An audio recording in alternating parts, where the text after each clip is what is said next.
네, 안녕하십니까. 네, 반갑습니다. 네, 수고 많으십니다. 이제 두 번째 왔는데, 올 때마다 참 도전되고, 열기가 뜨겁고, 전도하시는 특히 어르신들에게 마지막 가시는 길에 어떻게 해서든지 주의 복음을 듣고, 구원받고, 또 기쁨과 소망 가운데 그 생을 정리하실 수 있는 이러한 기회를 갖고자 수고하시는 여러분들의 수고에 진심으로 감사와 또 격려의 말씀을 드립니다. 저는 이제 오늘 이제 말씀 주로 이제 교제하는 내용들이 이제 전도와 선교의 삶에 대해서 이렇게 교제하신다는 말씀을 들었습니다. 저희들이 항상 누군가가 저에게 복음을 전해 주었기 때문에 저희들이 복음을 듣게 되었고, 복음을 듣고 믿는 것에 믿는 자들이 약속하신 그 약속이 너무 크고 깊잖아요. 저희들이 영생이라는 단어를 쓰지만 그 단어의 그 깊이, 웅장함, 저희들이 그 다 이해할 수가 없죠. 또 하나님의 자녀가 되었다. 그리고 하나님의 그 영광을 함께 누리는, 그리스도와 함께 누리는 하나님의 상속자가 되었다. 이런 말들을 저희들이 너무 쉽게 들었고 또 쉽게 하지만 실제는 너무너무 깊고 중요하고 너무 참 벅찬 말씀들이죠. 이제 그런 복음을 들은 저희들이 이제는 하나님의 자녀로 살아가는 저희들이 이제 어떠한 삶을 살아야 되고, 또 저희들의 삶을 통해서 하나님께서 하시기를 원하시는 그 깊으신 뜻들을 저희들이 이해하고 그의 가치에 맞는 저희들의 삶을 살아야 되는 거잖아요. 부합된 삶을 살아야 되는 거죠. 이제 그 중에 이제 큰 부분이 저희들이 받은 것을 전하고, 하나님이 어떤 분이신지, 하나님이 어떠한 사랑을 저에게 나타내 주셨는지, 그 사랑을 믿는 자들에게 하나님이 하신 그 약속이 무엇인지, 그리고 그러한 사람들이 이 땅에서 어떠한 삶의 모습으로 하나님의 영광을 드러내야 하는지, 이제 그것이 이제 저희들에게 참 중요한 부분입니다. 이제 말씀에서도, 고린도전서 4장 20절 말씀에서도 이런 말씀이 있죠. 그러니까 하나님의 나라는 말에 있지 않고 오직 능력이 있습니다. 저희들이 말로 전도를 합니다. 그리고 하나님의 말씀을 믿으면 이제 구원이라고 저희들이 말을 하죠. 저희들이 결국에는 이제 입술을 통해서 증거되어지는 그 말을 사람들이 하나님의 말씀으로 받아 듣고 그걸 믿을 때 놀라운 구원의 역사가 그들에게 이루어진다고 저희들이 말을 하고, 또 그게 실제입니다. 그런데 그래서 이 복음의 말씀을 잘 알고 잘 전하는 게 너무너무 중요하죠. 그런데 우리 전도, 실제적인 그 변화의 삶은 이 증거하는 이 말에만 있지 않음을 보게 됩니다.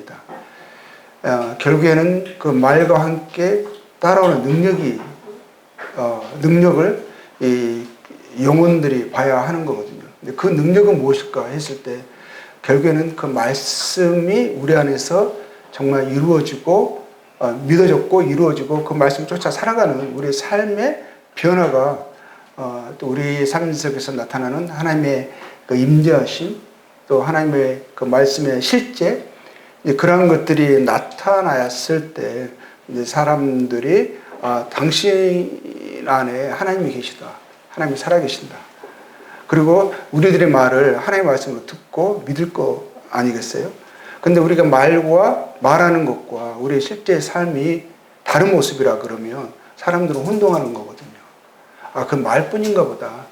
그들이 그 말을 듣고 구원받았다는 말은 우리들이 원하는 말을 들려줄 수 있지만, 믿는다고 말할 수 있지만, 우리들의 삶이 그 말씀에 따라서 실제적으로 살아가는 모습이 나타나지 않는다면, 말과 우리의 행동이 일치가 되지 않는다면 듣는 사람들, 우리 주변에 있는 사람들이 상당한 혼란을 겪을 것이고 믿음에 대해서 오해하게 될 거예요.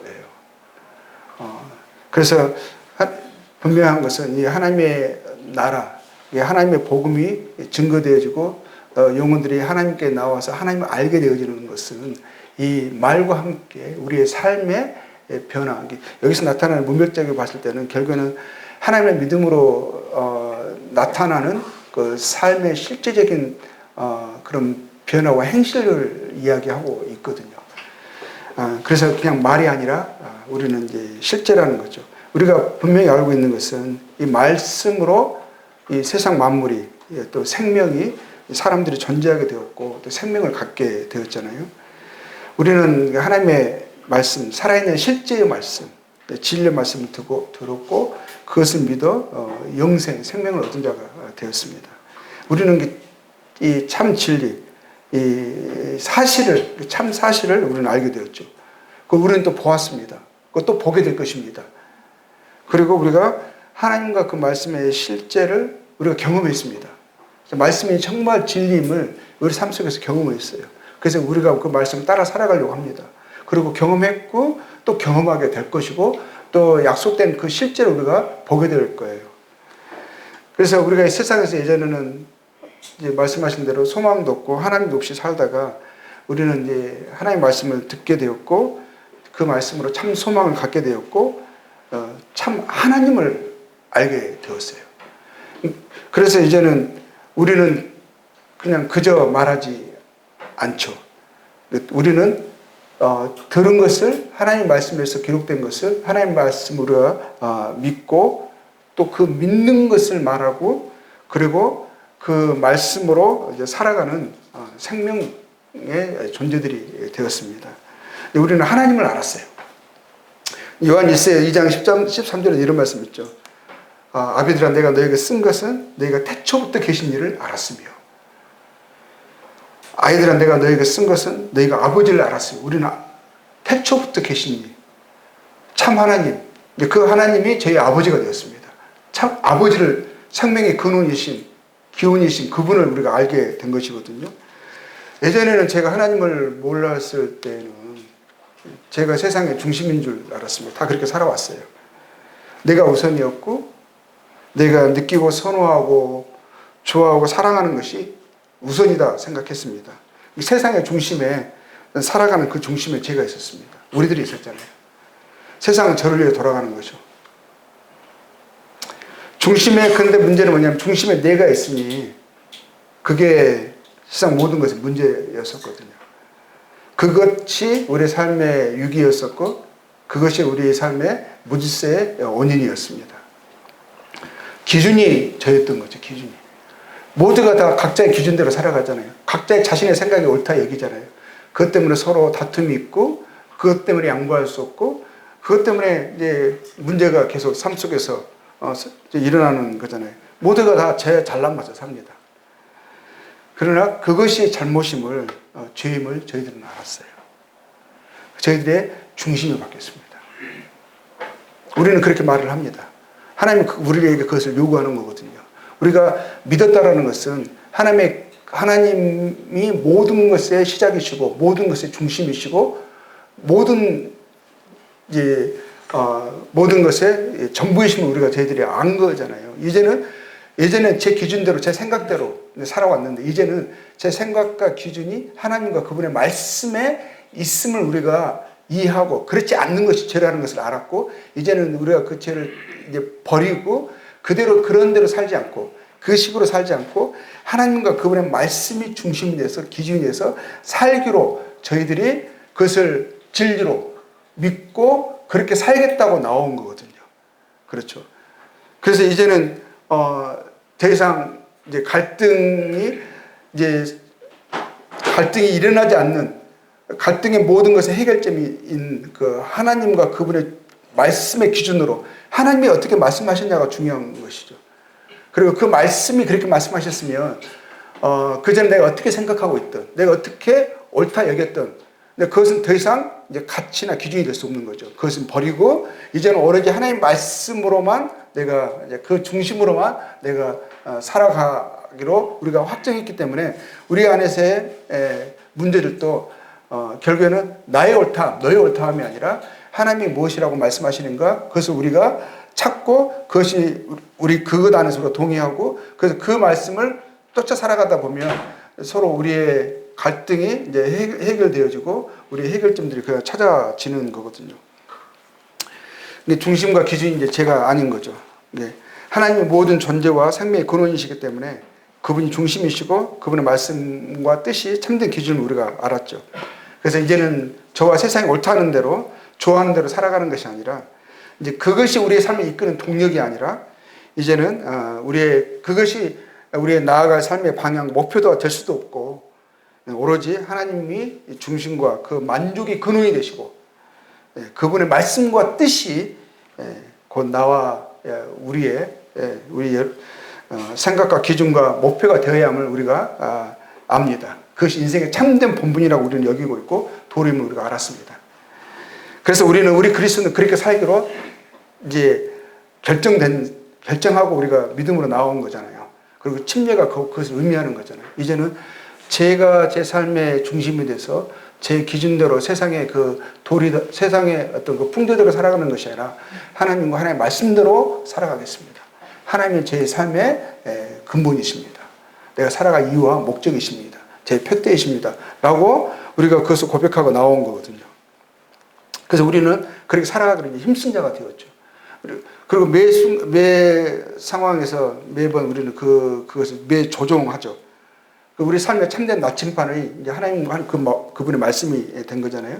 그래서 우리가 어떨 때는 잘못됐을 때 그것을 다시 리셋을 다시 할 수 있는 거죠. 그럼 우리의 기본적으로 깔려있는 프로그램이 하나님과 그분의 말씀이거든요.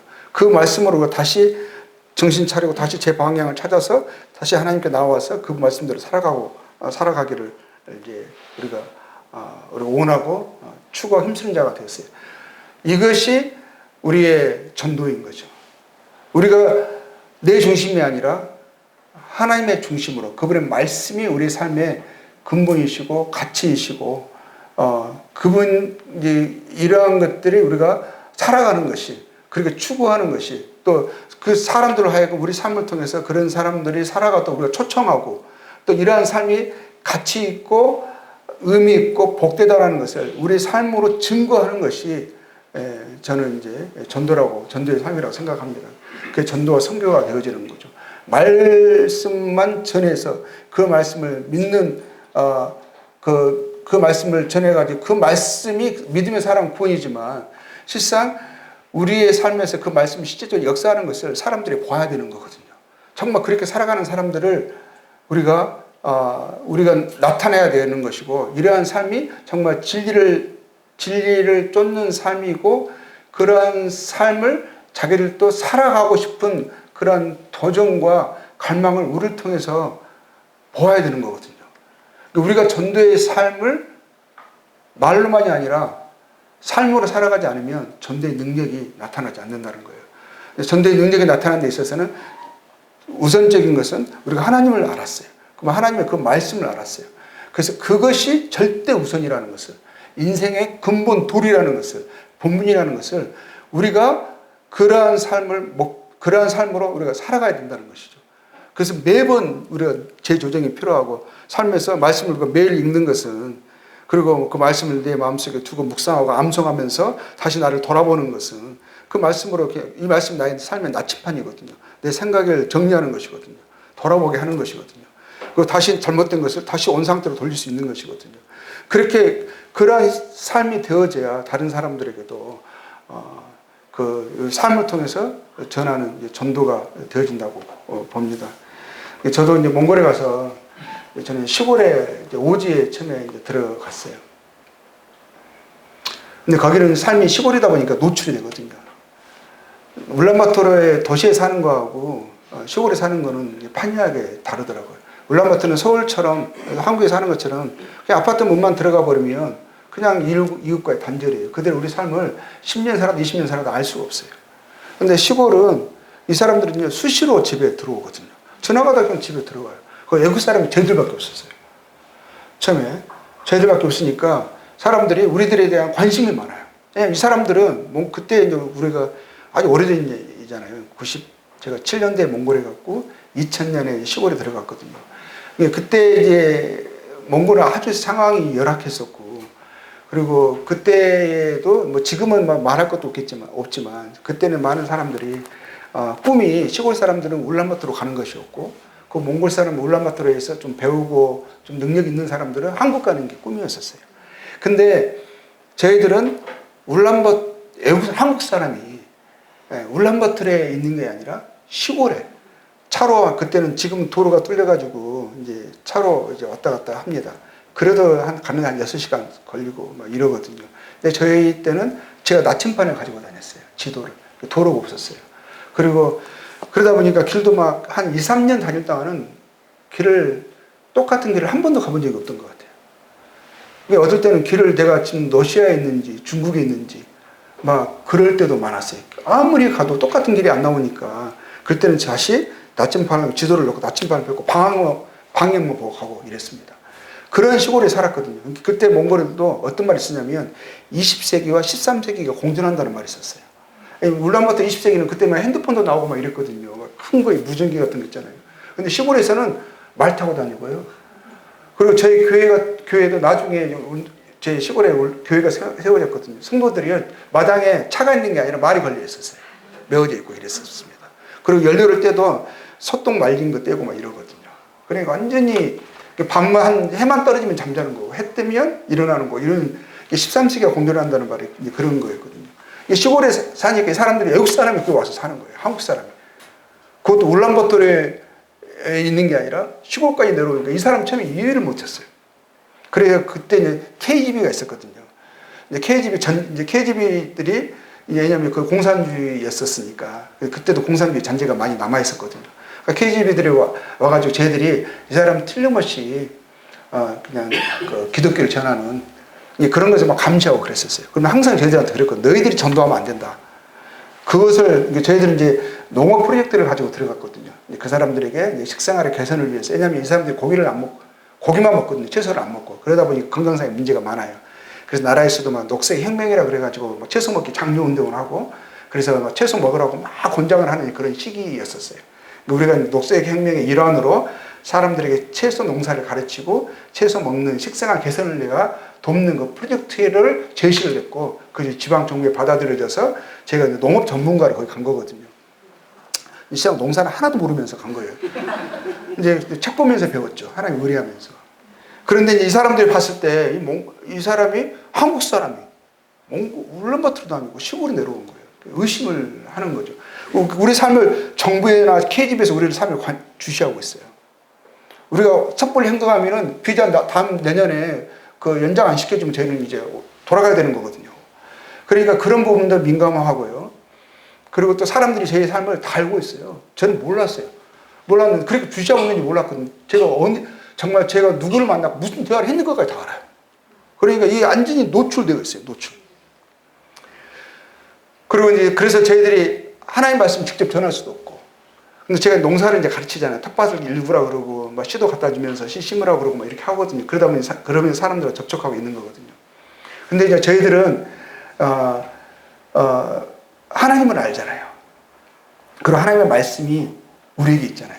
또 그 말씀을 매일 보잖아요. 그 말씀을 따라 살고 싶어 하는 간절한 소원이 있잖아요.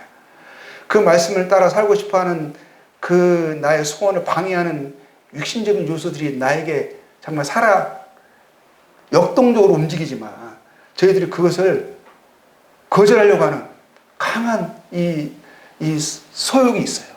성령의 소욕이 있습니다. 어떻게 하든지 하나님을 기쁘시게 하고 싶은, 하나님께 이러한 놀라운 사랑과 은혜를 받았는데 하나님의 이 마음을 아프게 하고 싶지 않은, 하나님의 뜻에 부합된 삶을 살고 싶은 마음의 강렬한 소원들이 있잖아요. 그러다 보면 이것이 육신적인 것들이요, 이제 저희들은 몰랐는데 덜 나타나고, 그리고 마을 사람들 대하더라도 높은 사람, 도지사도 만나고 시장도 만나고 막 이래요. 그들하고 막 허심탄회하게 도지사 방에 들어가고 막 이렇게 편하게 한단 말이에요. 그래도 그 사람들하고 똑같이 하고, 길거리에 구걸하는 분들이 있거든요. 그분들하고 똑같이 하고, 그분들이 집에 와도 똑같이 대하고, 이 사람들은 그냥 문에 그냥 쑥 들어와요. 이 사람들은 그냥 약속하고 찾아오는 게 아니거든요. 쑥 들어와 그냥 앉아 있어요. 그러면 차 끓여주면서 이제 이런 이야기하고 저런 이야기하고 그런 거거든요. 저희들도 집에 방문하고, 제가 그때 이제 매일 집집마다 다니면서 이제 여기 새로 이사한 한국 사람입니다 하면서 막 이야기하면서 또 농사 한번 지어보시죠. 대화가 그걸로 시작해야 되거든요. 농사 이게 딱 봐서 바꾸면 좋습니다. 그리고 적극적으로 도와주겠습니다. 하면서 막 그런 이야기를 하면서 관계를 형성을 했거든요. 그러다 보니까 이 사람들하고 사람이 몇 년을 살잖아요. 근데 마음에 답답한 마음이 있죠. 선교 간지 이제 5년이 넘었는데, 다른 데에서, 다른 분들은 가서 한 1, 2년 만에 막 교회가 세워지고 막 이러는데, 저는 이제 선교제 갈 때 나이가 어렸어요. 그래가지고 많은 분들이 염려를 했어요. 그리고 제가 장로도 아니었습니다. 그 인지도도 없었어요. 많은 분들이 근심을 하시면서 어린 형제가 가서 그 선교지 가서 제대로 복음 전하면서 선교 사역을 할 수 있을까 막 근심을 했었죠. 근데 그분들의 근심에 걱정하셨던 대로 아니나 다를까 5년이 됐는데도 맨날 언어 공부하고 있다, 문화 공부하고 있다 이런 연락만 오니까 많은 분들이 그런 말씀도 하셨다는 것 같아요. 이거 다시 오게 해야 되는 거 아닌가 막 이런 말씀도 하셨다고 해요. 근데 제 나름대로는 계획이 있었거든요. 그리고 그냥 또 뭐 성경 공부 교재도 준비하고 있었고, 또 문화를 공부하면서 그 문화 속에서 나타나는 것을 어떻게 여화로 활용할까, 이거 나름대로 교재를 준비하고 있었어요. 그래서 그 사람도 알려고 이제 관계를 맺으려고 하고 있었고, 또 이제 그런 과정 속에 있었는데, 그래도 마음은 답답함이 있죠. 근데 한 4년 한 반 정도 됐을 때인가요? 사람들이 저한테 찾아와서 이런 말도 하는 거예요. 아, 너희들은 우리하고 다르다고. 왜냐하면 우리 가정을 보잖아요. 가정을 보는데 그들의 대부분의 가정들이 깨어져 있거든요. 깨어져 있는 가정들이 많아요. 그리고 맨날 다툼이 많죠. 누가 언론에, 누가 그러네, 막 다툼도 많고 문제들이 많아요. 시골은 서로 다 알잖아요. 내 옆집 사는 거 보니까 아이가 3명인데 아빠가 다 달라. 엄마가 다 달라. 그런 것이 예사로 있어요. 예사로. 시골 사람은 순수할 것 같잖아요. 근데 이 도덕적인 것이나 이런 부분에 있어서 망가져 있고, 또 부부싸움을 하더라도 너무 심하게 해요. 사위하고 장이라고 싸우는데 막 칼 들고 싸워요. 막 이러고 막 그런 것들이 예사예요. 그리고 심지어는 여자친구 하나를 놓고 두 사람이 싸우는데 말 타고 칼 들고 싸운다니까요. 이런 것들이 몸에 막 칼자국도 또 많고, 저를 죽인다고 돈 빌려달라는데 제가 안 빌려줬거든요. 왜냐면 저 그런 걸로 관계해서는 안 되겠다 싶어가지고 철저하게 그걸 제가 조심했어요. 이 사람들이 이제 나중에 제가 협박을 하잖아요. 협박을 하는데 우리는 보통 이거 이러잖아요. 그분들은 막 이래요. 막 이렇게 협박을. 칼 쓰는 게 항상 몸에 칼을 가지고 다녀요. 집에서 고기 먹을, 항상 이 사람들은 고기를 자주 먹거든요. 고기 먹을 때 칼로 발라서 먹거든요. 식탁에 칼이 항상 놓여 있어요. 근데 심지어는 부부가 싸워도 아이들이 칼을 치운다니까요. 그러니까 근데 이 사람들이 그러는데 우리들이 봤을 때는 또 그 사람들은 또 높은 사람들은 너무 굴복적인 게 있어요. 너무 막 굽신거리고, 낮은 사람은 너무 함부로 대하고 이런 게 있거든요. 자기가 못하다가 완전 무시해버리고, 돈 있다 그러면 또 골세가 있다 그러면 너무 아부하고, 공산주의 막 그런 것들이 잔재가 많이 있어요. 이제 근데 우리는 그냥 평범한 그리스도인의 삶을 살아가고, 또 그리스도의 주님의 말씀을 쫓아서 우리가 모두가 다 하나님의 형상대로 지어진 존귀한 존재들이잖아요. 하나님 우리를 사랑하셔서 우리를 위해서, 우리를 구원하시기 위해서 하나님이 인간의 몸을 입고 이 땅에 오셔서 우리가 얼마나 가치 있는 존재라는 것을, 하나님의 사랑을 받을 그런 하나님의 형상대로 지어진 존귀한 존재라는 것을, 그거 실제적인 행위를 통해서, 삶을 통해서 우리에게 나타내 주셨잖아요. 그 사랑을 확증하시기 위해서 그분이 어떻게 하셨어요? 십자가에 죽으셨잖아요.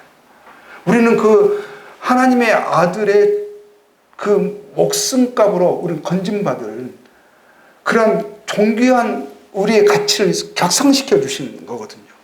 그러니까 사람을 대할 때, 예전에는 진짜 우리 세상의 관점으로 있는 자들이 굽신거리고 없는 자를 함부로 여기는, 그냥 마음속에 무시하는 그것이 우리의 일상적인 습관이었어요.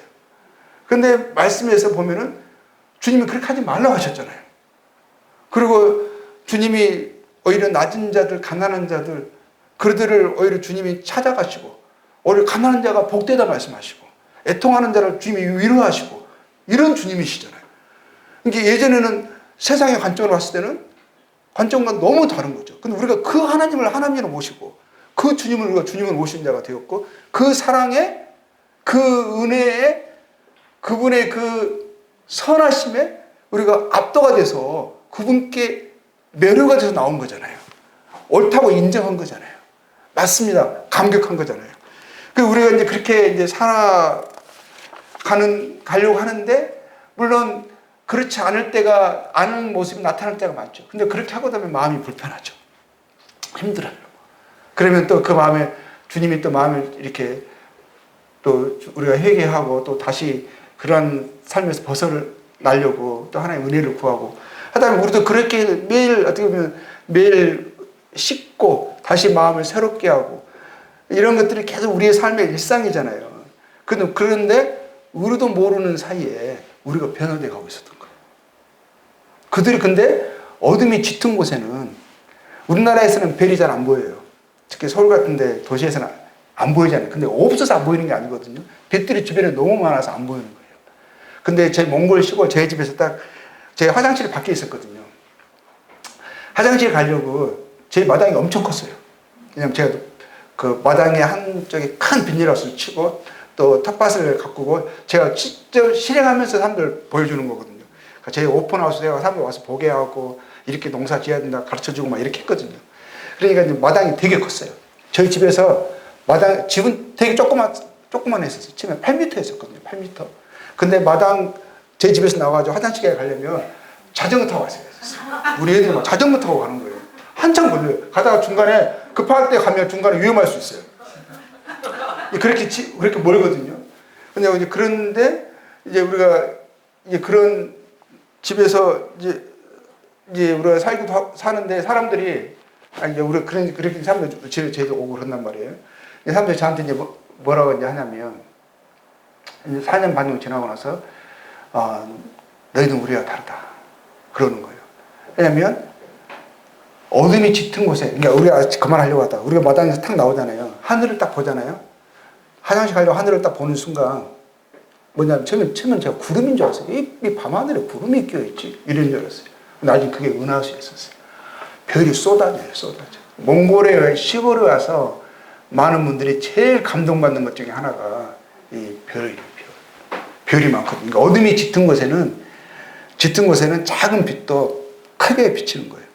저의 삶이 뭐 특별했겠습니까? 그냥 내 마음속의 소원은 그냥 이 주님을 사랑하고 주님으로 저희들이 알고 저분의 말씀을 쫓아 살아가는 것이 복이고, 그리고 그 말씀을 따라 주님의 형상을 닮아가고 싶은 것들이 저의 소원이고 이러한 거잖아요. 근데 그러는 사이에 저희를 또 모르게 다른 사람들에겐 빛이 된 거예요.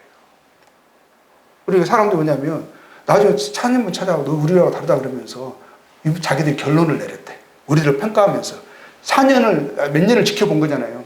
뭐라 하냐면 한국 사람들은 천성적으로 착한 사람들이래.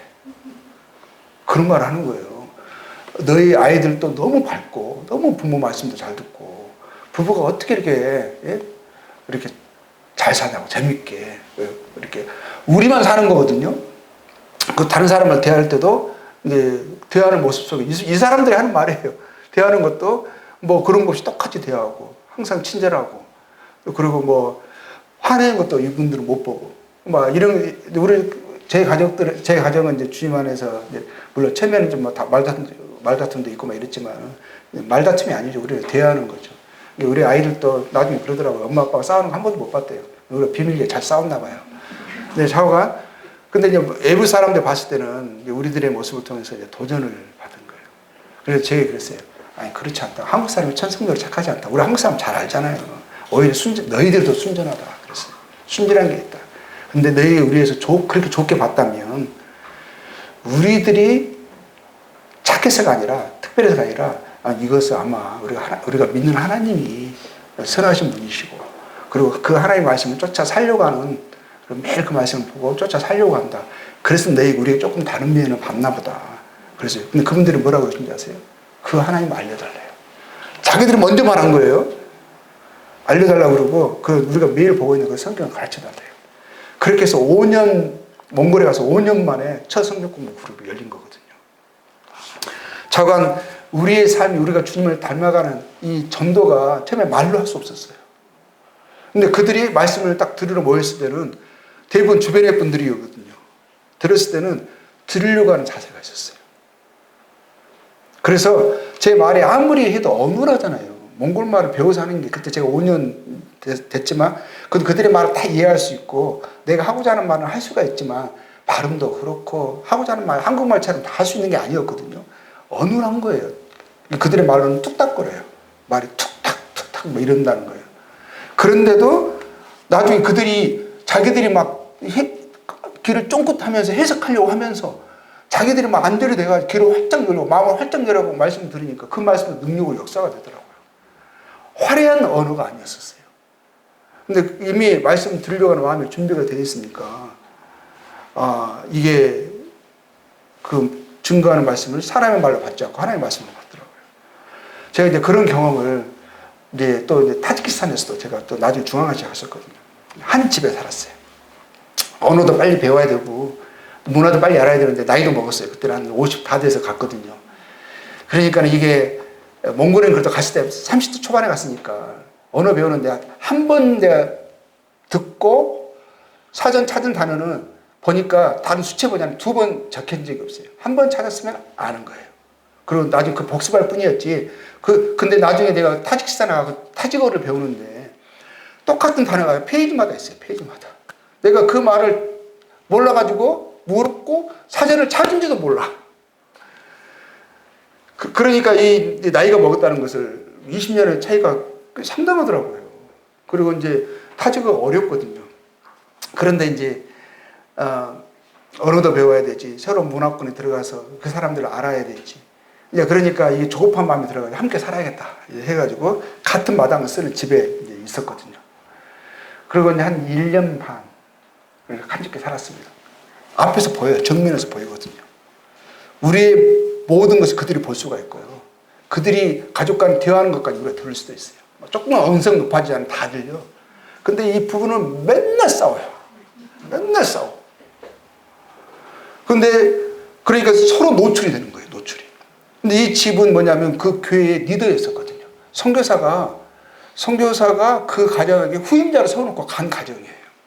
근데 저희는 그 실상을 저희들이 알고 있어요.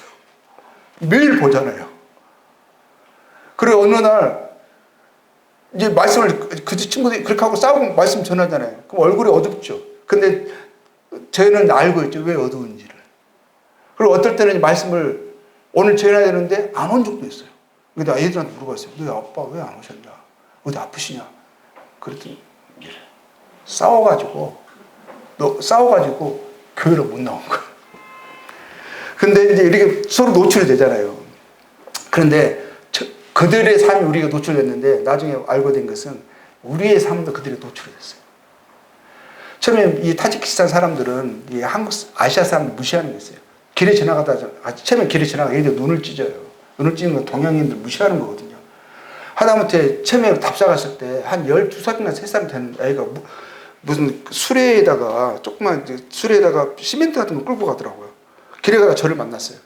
딱 세워놓고 눈을 찢더니 저보고 끌으래요. 이들이 보는 그 아시아 사람들은 한류도 거기는 없어. 거기는 강성 모슬렘이고 중앙아시아 중에서도 열악한 곳이거든요. 제일 못 사는 나라예요. 가끔 유튜브에서 보면 제일 세계 최극빈 국가 중에 하나가 그 국가로 나오더라고요. 이제 근데 한류를 모르는 거죠. 한국을 몰라요. 키르기스탄만 하더라도 다른 나라만 하더라도 그러지 않거든요. 지금 몽골은 난리예요, 난리. 거의 한국 같아요. 그런데 거기 갔더니 완전히 그냥 모르는 거죠. 하다못해 그 현지 리더 가정도 저희를 약간 무시하는 게 있었어요. 가면 느낌을 알잖아요. 불러도 어쨌든 인사도 잘 안 하고 대답도 잘 안 하고 무시하는 거. 가끔 물어보면 저희 한 번은 이제 김장을 하고 있었거든요. 김장하고 막 있으니까 와가지고는 제가 이제 아내랑 제가 다 하는 거예요. 이제 막 있으니까 그게 뭐냐고 막 김치라고 하니까는 이렇게 보면서 하는 말, 너는 그러면 어느 한국에서 왔니? 한국이 어디에 있는지. 그럼 한국이 어디에서 왔니? 노스코리아냐, 사우스코리아냐? 그러니까 나 사우스코리아에서 왔다 그러니까 뭐라 하냐면 사우스코리아가 잘 사냐, 북한이 잘 사냐? 이렇게 물어봐요. 전혀 모르는 거거든요. 그러니까 이런 식으로 있는데 우리의 삶도 그들에게 노출이 됐잖아요. 노출이 됐을 때 한 1년 반 정도 지나니까 제가 언어가 조금 되는 거예요. 들리는지. 처음에는 제가 언어를 못 배울 줄 알았어요. 내가 이 언어를 배울 수 있을까? 공부하다가 너무 답답한 마음에 책상을 친 적도 있었고 사전을 던진 적도 있었어요. 내가 지금 제가 몽골말은 정말 잘했거든요. 그 잘하던 몽골말을 어떤 사람들이 몽골 떠나려고 하니까 어떤 선교사가 온 지 몽골이 한 2, 3년 됐어요. 그분이 저한테 하는 말이 뭐냐면 그 머리 나랑 바꾸자고. 왜냐면 하고 싶은 말 다 했거든요. 어떨 때는 몽골 사람들이 제가 한국 사람이랑도 몰랐어요. 자기 사이에 끼있으면. 왜냐면 우리 한국 사람 중에서 말 잘하는 사람 있고 어눌한 사람 있잖아요. 제가 발음이 조금 그래도 그냥 그런 몽골 사람을 알았지 한국 사람은 몰랐던 거예요. 사람들이 저보고 몽골말 잘한다고 그랬어요. 저도 잘한다고 생각했어요. 왜냐면 복음을 전할 때 한국에서 복음 전하잖아요. 제가 몽골말을 복음 전하기가 더 편한 거예요. 왜냐하면 머릿속에서 몽골말을 번역하고 있어요. 한국말을 할 때. 그렇게 편하게 전하다가 지금 타직상 가가지고 이 언어를 하려고 하니 내가 답답한 마음이 얼마나 들겠어요. 그런데 한 1년 반 정도 되니까 주님 은혜를 베푸셨는데 계속 그도 다시 그냥 기어가가지고 사전 다시 찍어가지고 다시 외우고 막 이랬거든요. 그러니까 이제 언어가 들리기 시작하더라고요. 그래서 이제 그걸 말을 하더라도 좀 알아들어요. 물론 이제 막 어렵게 알아듣죠. 알아듣는데 그때 그 가정하고 이제 제가 그 형제한테 나 몽골 타직말 좀 개인적으로 교습을 해주면 안 되겠냐. 좀 가르쳐주고 또 내가 비용도 지불하겠다 했어요. 근데 내가 그렇게 한 이유는 뭐냐면 그 가정에게 내가 지금 1년 반 동안 내가 가지고 있을 때 생각들 나누고 싶었어요. 저도 너무 실망을 많이 했어요. 이 주변에, 왜냐면 교회인데 주변에 다 모슬림이거든요. 그 교회와 그 교회 교회 다니는 주변 사람들이 주변에 이제 있는데, 교회 바로 옆에 모스크가 있어요. 큰 모스크예요. 금요일 날은요, 한 몇천 명씩 올라와요. 근데 그 바로 옆에 교회가 있어요. 근데 교회가 있는 지 20년이 넘었어요. 교회는 수가 한 20명도 안 돼요. 그런데 주변 사람들이 이 교회 다니는 사람들을 다 나쁘게 보는 거예요. 그도 그럴 것이 이 교회에 사택이 있거든요. 사택에 성도들이 살아요. 근데 성도들이 맨날 싸우는 거예요. 싸워가지고 막 안에 나와서 울고 있고, 얘는 나중에 얘들이 커가지고 얘가 발작 증세가 일어났어요. 왜냐면 이제 어렸을 때 맨날 부모들 싸우는 것만 보고 자랐거든요. 그러니까 발작 증세가 일어나가지고 이제 한 15살 되니까 얘가 화가 나잖아요. 화가 나면 막 소리를 지르면 엄마가 나와가지고 막 동네 사람 불러요. 잡아달라고. 그럼 뭐 사람이 뛰어가 얘를 몸을 잡아야 돼요. 그럼 얘가 뭘 할지 몰라. 그게 교회예요, 교회. 제가 나중에, 근데 이 교회 리더라고 하는 형제는 매주마다 만찬을 해요. 제가 타식산에 모임이 있는지를 내가 중앙아시아에 파송받고 나서 알았어요. 내가 만약 타식산에 교회가 있는지 알았어요. 모임이 있는지 알았어요. 타식산에 안 갔죠. 근데 간직까지 있었던 거거든요. 근데 모임에 매주마다 만찬을 떼요. 주님의 은혜를 감사하면서 날 위해 주고 계신 주님을 찬양하면서 만찬을 떼거든요. 근데 실질적인 삶은 이래요. 맨날 싸우고 나와서 담배 피고, 그리고 모슬 여자들은 순종적이거든요. 근데 이제 자매들은 이제 교회 안에 우리 하나다 그러면서요, 남편하고 이제 대들잖아요. 그리고 자매로서 역할을 잘 안 해요. 모슬 여자들보다 더 못해요. 그러니까 맨날 부부싸움이 일어나는 거죠. 이제 그러니까 간증이 너무 안 좋거든요. 제가 한 1년 반을 보면서 내가 막 속에서 너무 힘들어. 말은 못하겠지. 말은 안 되지. 섣불리 했다가는 괜히 어려워질 수 있잖아요. 근데 이제 그동안 이제 싸웠던 말, 언어도 되고, 이제 싸웠던 말들을 다 풀 수는 없잖아요.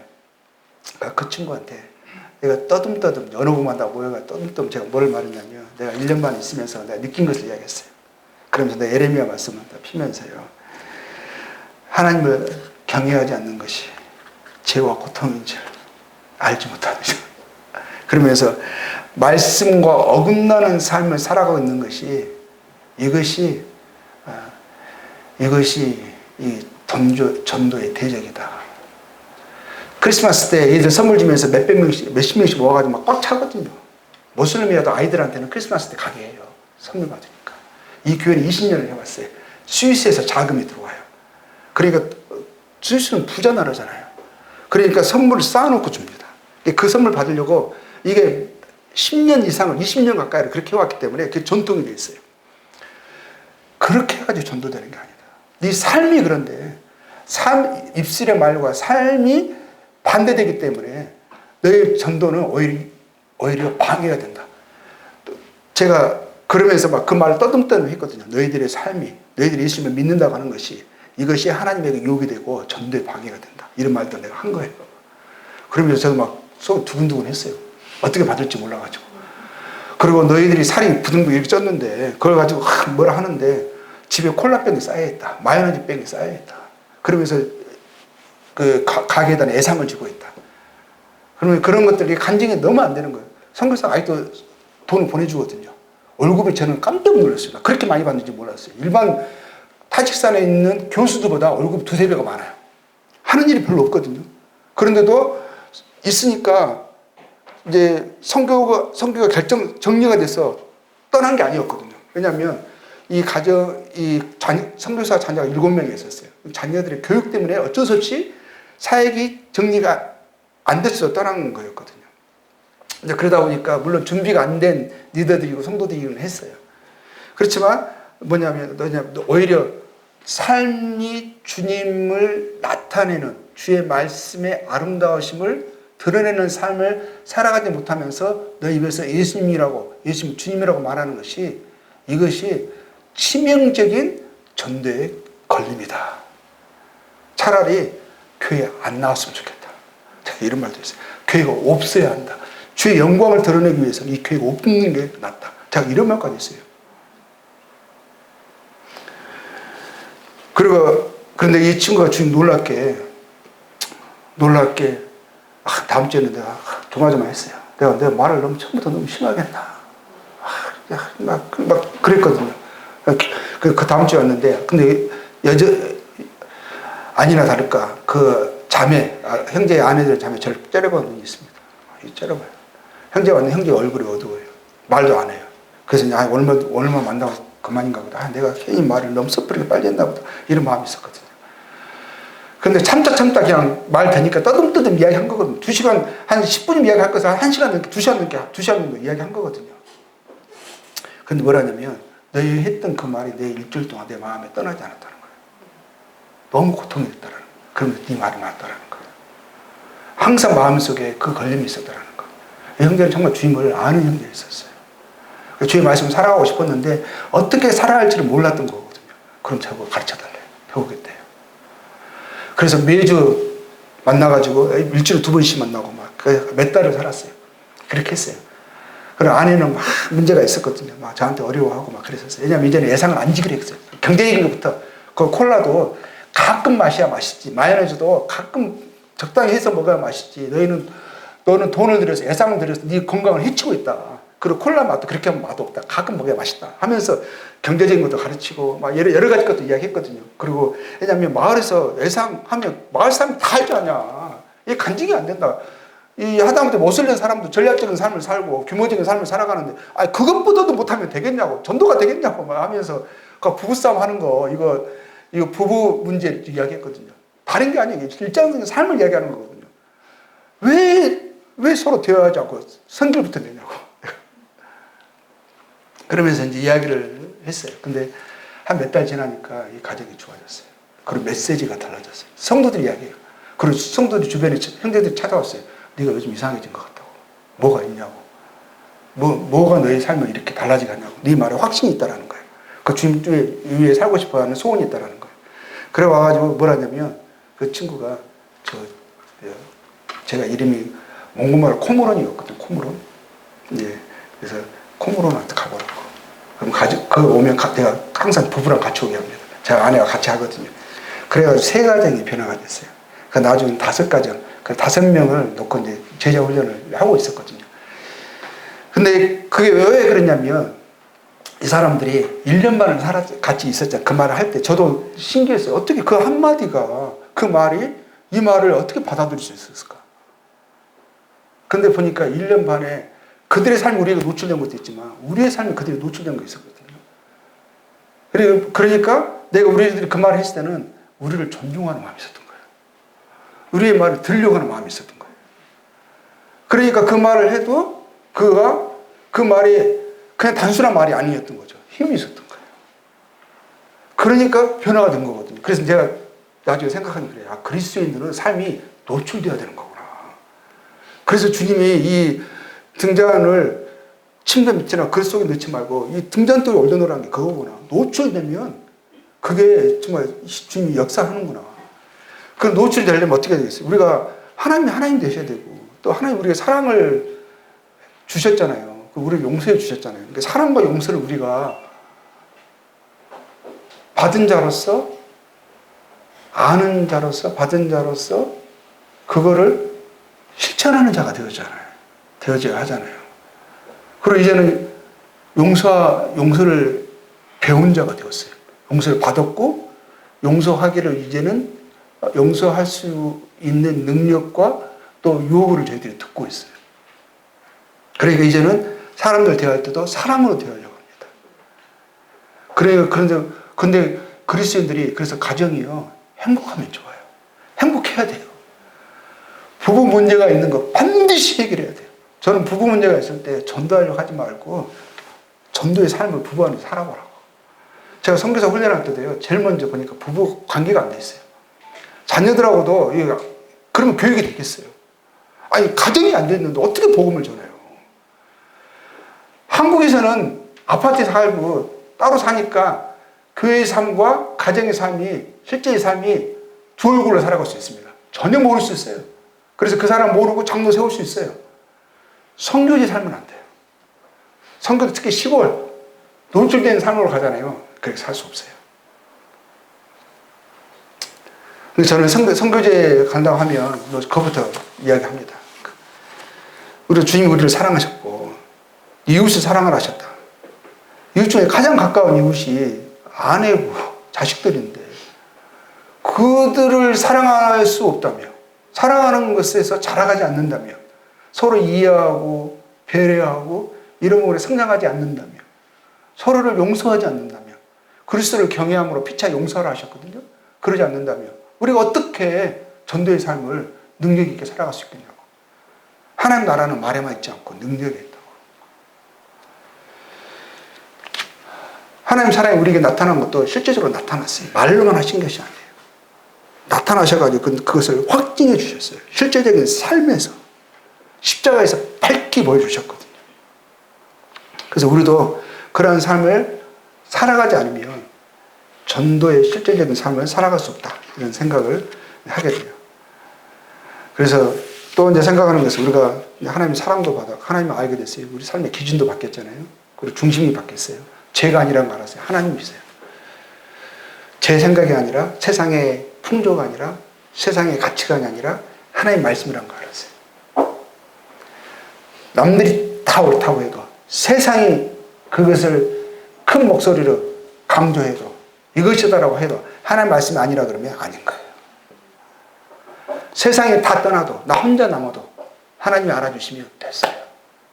우리가 이것을 믿지 않습니까? 그렇게 살아가려고 힘쓰지 않아요? 하나님 앞에 우리가 살아가는 거예요. 하나님 앞에서. 성경에 하나님 앞에서라는 말이 얼마나 많이 나오는지 몰라요. 신약에서는 그리스도 안에서, 이 말이 정말 많이 나오거든요. 이게 단순히 말만 있는 게 아니에요. 그냥 관용어가 아니에요. 정말이거든요, 정말. 우리가 하나님 앞에 살아야 돼요. 그 하나님 뜻에 살아야 되거든요. 또 우리 사랑과 용서를 받았어요. 그럼 사랑과 용서를 우리가 알아가고 실천하고 내 몸을 쳐서 사도가 복종시킨다 했어요. 죽은 자를 여긴다고 했어요. 이런 나 자신을 부인하면서 주님을 알아가는데 우리가 주님이 더욱 힘써, 이런 말이 얼마나 많이 나오는지 몰라요. 더욱 힘써. 근데 이런 말 하면 율법적이라고 그래요. 그것은 뭐 행위를 강조하는 거라고 그래요. 구원은 행위를 통해서 구원받지 않죠. 주님 은혜로 구원받죠.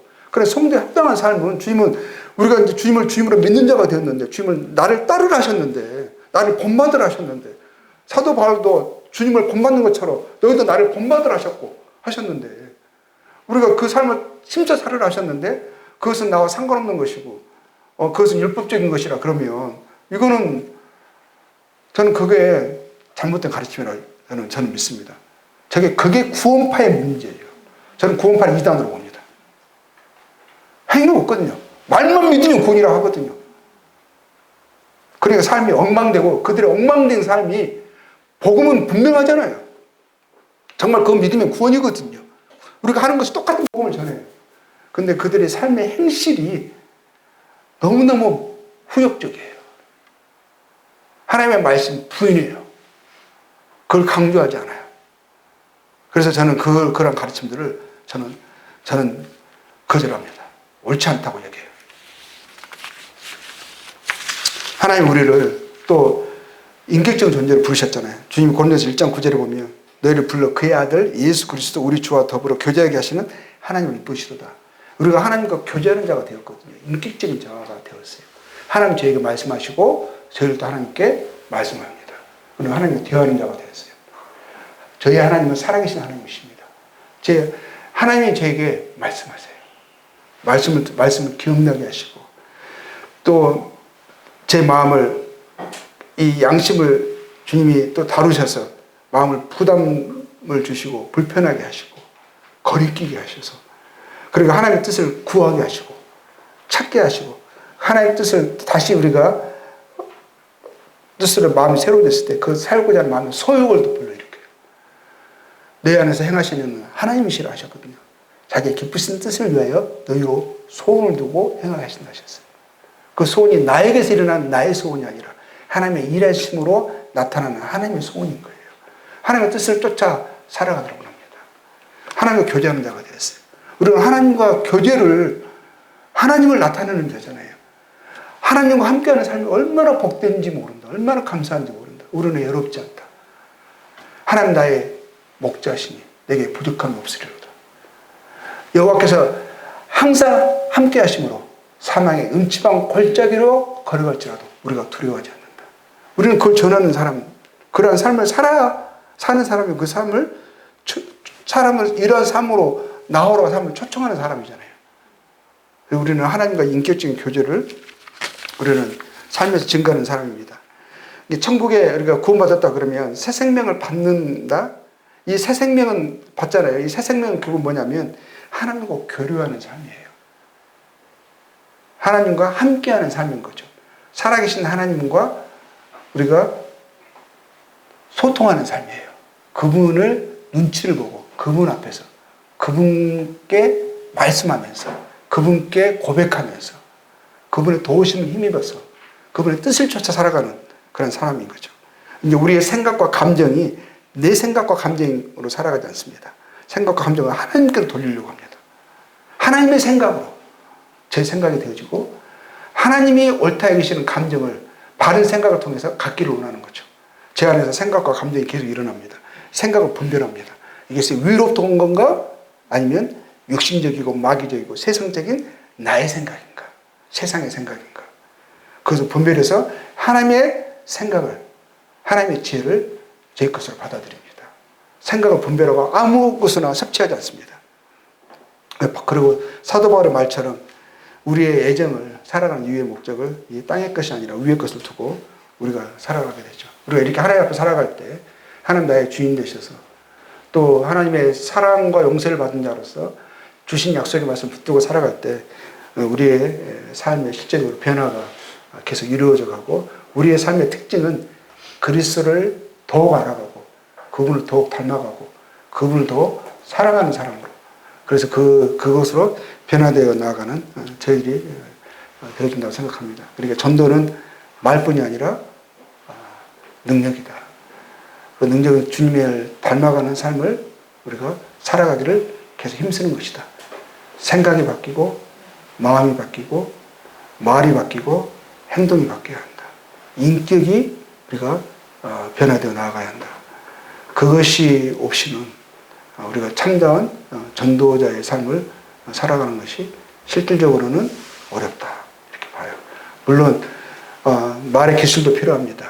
그리고 그 말을 배워서 훈련해서 그대로 하다 보면 그 말 자체에 말씀의 능력이 있겠지만 있어서 그 역사가 일어나겠지만 실상 그것이 나에게 진정한 유익된 그런 상으로 주어질까 이런 부분에 생각하는 부분이 있습니다. 결국 우리에게 유익되는 것은 우리가 왜냐하면 사도 바울도 그런 말을 했거든요. 내가 복음을 전하는 것은 오히려 복음을 전하지 않으면 내게 화로다 그랬어요. 왜냐하면 그에게 주신 하나님의 사명이었거든요. 책임이었거든요. 그렇지만 자기에게 유익된 것, 나중에 상급이 되어질 것은 복음을 위해서 자기에게 있는 권한을 다 사용하지 않는 것. 그래서 하나님을 사랑함으로 그 사랑한 마음에서 감격돼서 그 생각과 삶이 변화되어지는 것이 그 진정한 하나님 그것을 보시고 그것을 하나님 그것을 기뻐하시고 그에 따른 이제 하나님의 나라에서 상급이 약속된 상급이 주어질 것이라고 믿습니다. 저희들이 모두 말과 행실로 전도의 실제적인 능력의 삶을 살아가는 데서 계속 자라가기를 소원합니다. 누가 다 완벽하고 나서 한다고 그러면 누가 할 수 있겠습니까? 우리는 자라가는 과정 속에서 계속 그 일을 해나가고 그런 만큼 주님이 저희를 통해서 일하실 것이라고 믿습니다. 네, 함께 기도하겠습니다. 아버지 하나님 참 은혜를 감사합니다. 저희들을 귀한 전도인의 삶으로 불러주셔서 참 감사합니다. 저희들이 또 이 전도를 통해서 하나님을 알고 하나님의 사랑을 저희들이 받고 또 하나님의 자녀가 되는 그 놀라운 영광을 저희들이 얻었습니다. 얻은 자로서 받은 자로서 그것을 이제 전달하는 축복의 통로로 저희들을 삼아주시고 이렇게 사용하여 주시니 참 감사를 드립니다. 계속적으로 저희들이 말뿐만이 아니라 삶으로 또 주님을 증거하는 그런 삶이 되어질 수 있도록 실질적인 변화가 저희 또 인격으로 행실로 언행으로 나타나기를 참 주님 원합니다. 계속 저희 삶 가운데 일하여 주시고 저희들을 계속 사용하여 주시고 저희들이 남에게 전파한 후에 오히려 복음에 합당한 삶을 살지 못함으로 우리 버림당하는 그런 일이 있지 않도록 저희들을 계속 각성시켜 주시고 저희들을 항상 매일 아침 새롭게 해주셔서 하나님의 사람으로서 마지막까지 믿음의 경주를 끝까지 다할 수 있도록 저희들을 지켜주시옵소서.